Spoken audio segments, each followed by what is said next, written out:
Our 2007 Monte Bello was made on a vintage that was a classic as far as the growing season. It was almost an absolute repeat of the 1997 vintage, which comes once in 100 years. The winter gave us plenty of rainfall. Spring and summer was very mild.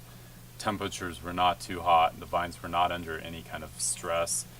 And as we got into September, October, when we're typically harvesting the grapes here at Monte Bello, the weather suddenly cooled, and we really had to just hold our breaths as we saw several storms travel across Northern California.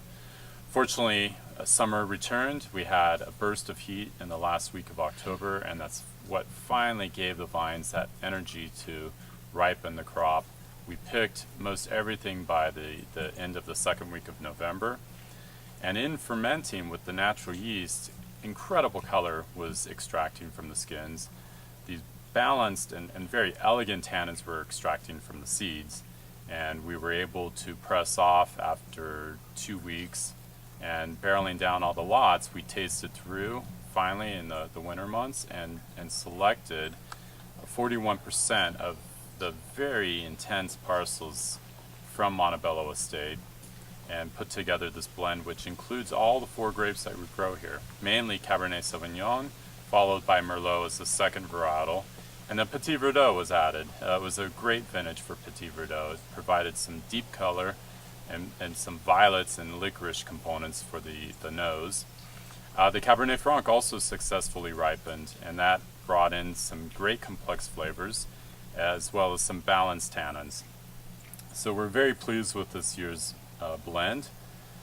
It's got beautiful, rich fruit, blackcurrant, cassis on the nose, as well as a touch of black olive, licorice, and always that wonderful mineral note of our calcare soils. On the palate, tannins are very balanced, as is that lively acidity that really carries the flavors for great length on the palate. There's a nice touch of integrated oak coming through from the American oak barrels that this wine was aged in, which also gives it some reinforcement of spice. American oak is a very spicy oak, and it's bringing in some terrific exotic spice. And so we're very pleased with this year's blend. It shall age at least over the next 25 years.